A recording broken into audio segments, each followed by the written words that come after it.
श्री कृष्ण और सुदामा एक ही गुरुकुल में शिक्षा प्राप्त करते थे। एक दिन वह दोनों जंगल में लकड़ी काटने गए तो गुरु माता ने दोनों को खाने के लिए चने दिए, परंतु सुदामा ने श्री कृष्ण के हिस्से के चने भी खा लिए, जिस कारण श्री कृष्ण को भूखे रहना पड़ा। और कहा जाता है इसी कारण से सुदामा को बाद में गरीबी का सामना भी करना पड़ा। परंतु क्या केवल अधिक भूख होने के कारण सुदामा ने श्री कृष्ण के हिस्से के चने खाए थे, या इसके पीछे कोई रहस्य था? तो आइए जानते हैं इस कथा के द्वारा उस रहस्य को। जब सुदामा अपने मित्र श्री कृष्ण से मिलने द्वारका गए, तब सुदामा श्री कृष्ण के लिए भेंट स्वरूप चावल लेकर गए, और जैसे ही द्वारकाधीश ने तीसरी मुट्ठी चावल उठाकर फांक लगानी चाहिए, रुक्मणी ने जल्दी से उनका हाथ पकड़कर कहा, क्या भाभी खिलाए इन स्वादिष्ट चावलों के स्वाद का सारा सुख अकेले ही उठाएंगे स्वामी? हमें भी तो ये सुख उठाने का अवसर दीजिए।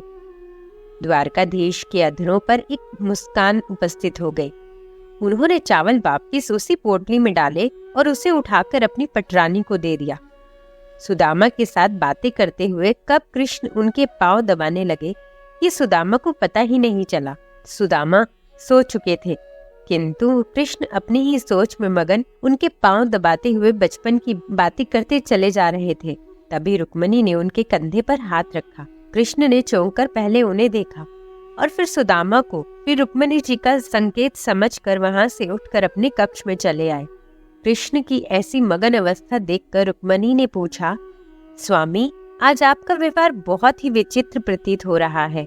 आप जो इस संसार के बड़े से बड़े सम्राट के द्वारका आने पर उनसे तनिक भी प्रभावित नहीं होते, वो अपने मित्र के आगमन की सूचना पर इतने भाव विहल हो गए कि भोजन छोड़कर नंगे पांव उन्हें लेने के लिए भागते चले गए।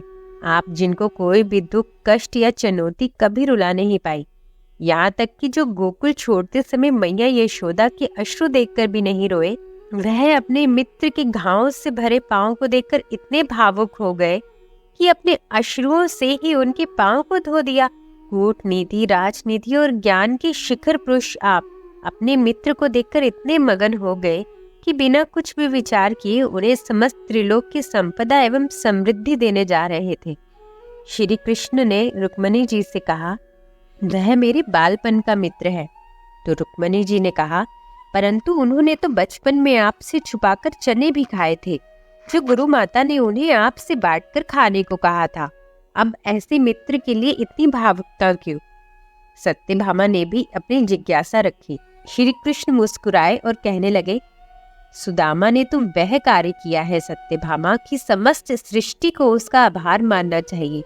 वो चने उसने इसलिए नहीं खाए थे कि उसे भूख लगी थी, बल्कि उसने इसलिए खाए थे क्योंकि वो नहीं चाहता था उसका मित्र कृष्ण गरीबी देखे। उसे ज्ञात था कि वे चने आश्रम में चोर छोड़कर गए थे, और उसे यह भी ज्ञात था कि उन चोरों ने वे चने एक ब्राह्मणी के गृह से चुराए थे। उसे यह भी ज्ञात था कि उस ब्राह्मणी ने यह श्राप दिया था कि जो भी उन चनों को खाएगा वह जीवन पर्यंत गरीबी ही देखेगा। सुदामा ने वे चने इसलिए मुझसे छुपा कर खाए ताकि मैं सुखी रहूं। वो मुझे ईश्वर का कोई अंश समझता था, तो उसने वे चने इसलिए खाए क्योंकि उसे लगा यदि ईश्वर ही दरिद्र हो जाएगा तो संपूर्ण सृष्टि ही दरिद्र हो जाएगी। सुदामा ने संपूर्ण सृष्टि के कल्याण के लिए स्वयं का दरिद्र होना स्वीकार किया। इतना बड़ा त्याग रुक्मणी के मुख से संवते ही निकला। मेरा मित्र ब्राह्मण है रुक्मणी, और ब्राह्मण ज्ञानी और त्यागी ही होते हैं। उनमें जन कल्याण की भावना कूट कूट कर भरी होती है।